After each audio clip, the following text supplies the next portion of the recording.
Right, hi guys. This is going to be very low key.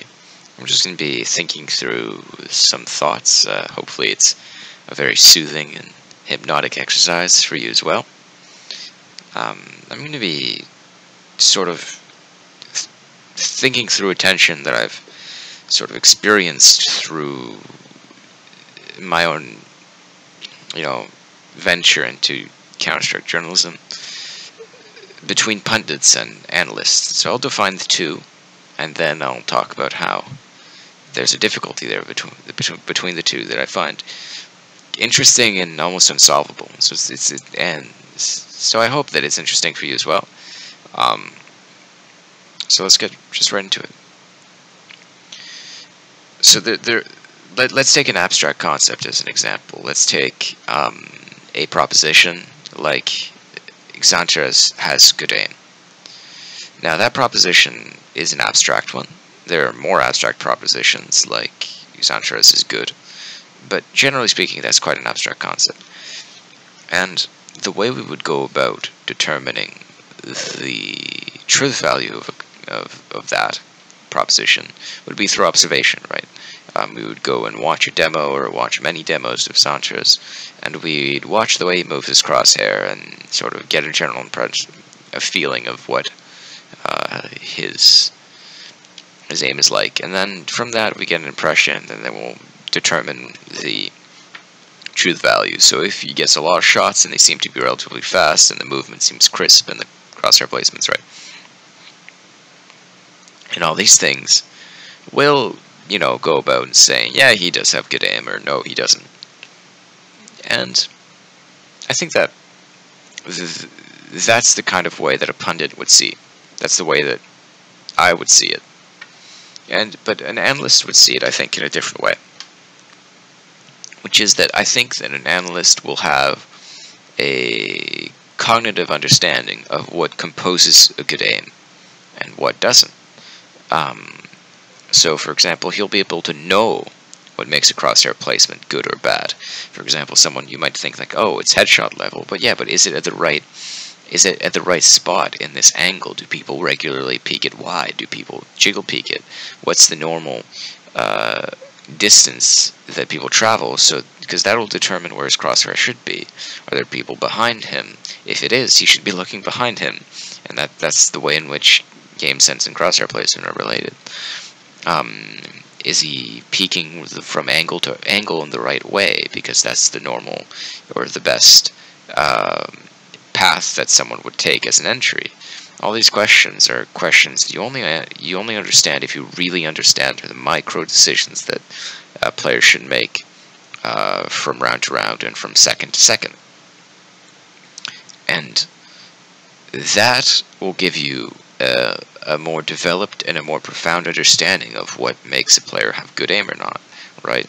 It won't simply be a sort of general, impression that you gather from watching his demos. It'll be a cognitive exercise, right? You see, oh no, his crosshair placement was bad there, and if you ask a pundit like me why, I'll say like, oh well, it should have been a little, more down, or a little not great analysis, right? But you ask an analyst, you ask someone like Mousesnake why it's bad, and he'll say like, oh, well, because of, he's straight, the person normally strays very wide, and all these things. And to me, that's an example of what differs an analyst from a pundit. All these micro decisions are processed on a cognitive level, not an intuitive one. And there's a tension between the two, because it's a bridge of understanding that can't be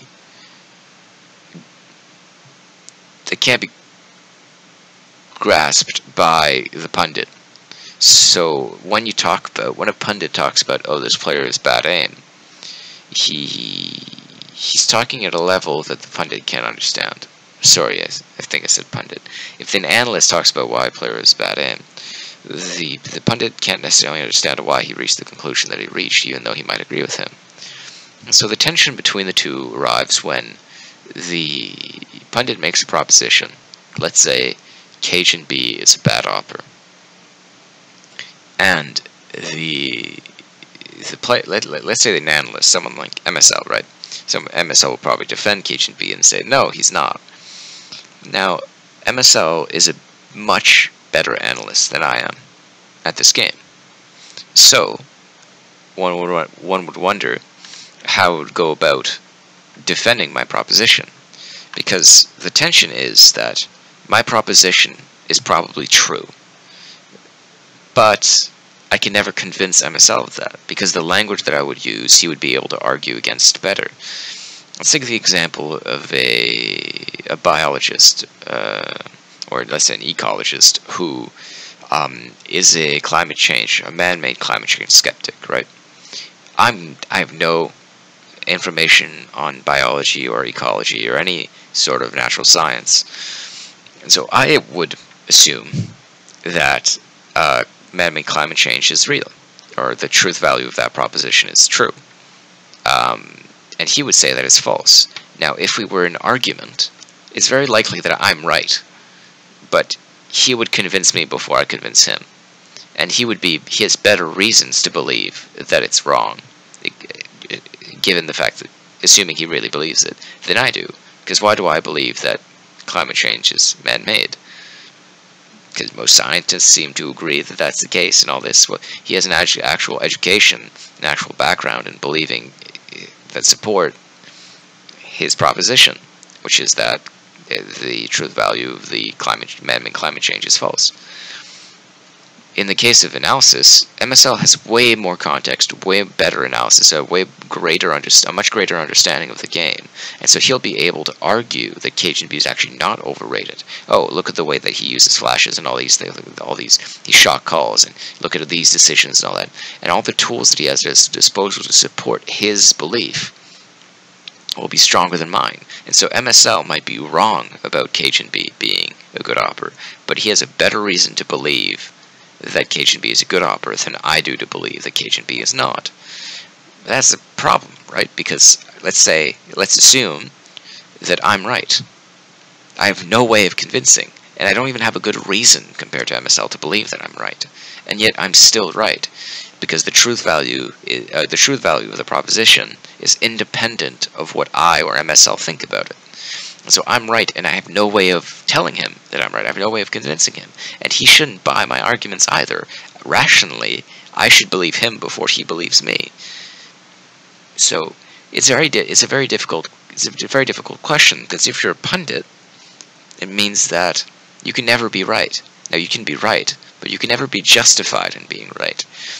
And it's a very difficult situation to be in terms of, making propositions, because you're making assertions all the time as a journalist. You just say this guy's good or this guy's bad or all these things, and you have basically no grounds to believe that, or at least worse grounds to believe that than someone who disagrees with you.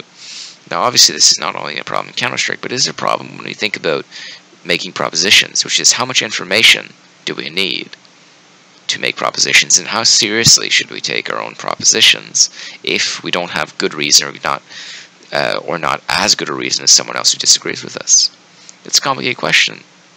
I think it's incredibly difficult to know when can I be confident that I'm right? Do you know what I mean? How confident can I be that Cajun B is a bad opera when MSL would tell me that he's good, and MSL is smarter than me at this game? And MSL has better reasons to believe that he's good than I do in believing that Cajun B is bad. This is a very complicated, I think at least, a very complicated epistemological question, and it's not clear where the line is. At what point am I comfortable, or at what point should I be comfortable making that assertion, and at what point should I be serious or defend or truly believe that assertion and not just write it to write it. In all epistemology, in all cases, it's very difficult to know at what point do you have enough knowledge or enough information to make an assertion. Let's take an inductive calculation. You have this instance, and this instance, and this instance, and you've all these instances of seeing white doves, and you come to the conclusion that all doves are white. But you don't know that doves are white, because there could be a black dove somewhere in Australia, that proves that actually they're not all white. And that would prove your proposition false. Now, you don't have all the information, but the question is, how many doves do you need to come to the conclusion that all doves are white? Because surely at some point you should come to the conclusion that all doves are white, if you never end up seeing a black dove. But that's a difficult question, and so I think that it relates to Counter-Strike quite acutely for people that aren't the most intelligent people in the game, the people that aren't Yanko, the people that aren't maybe Sponge or Launders, or these people. I think that's a very difficult question, and it's a question that pertains also to all of life in general. And so it's interesting. Anyway, that was just a thought that I had as I was reading about justified beliefs, and so I hope that you see where I'm coming from, see what I mean, and think about in general what a justified belief means to you, because I have no idea at this point what it means to me. Thanks for watching, guys. If you want more stuff like this, if you're a sick fuck like me, then feel free to subscribe or follow me on Twitter for more Counter-Strike related stuff. And thanks, if you ended up watching this far, then thank you very much. I really appreciate that. That's very kind of you. So, I'll see you next time. Have a lovely day.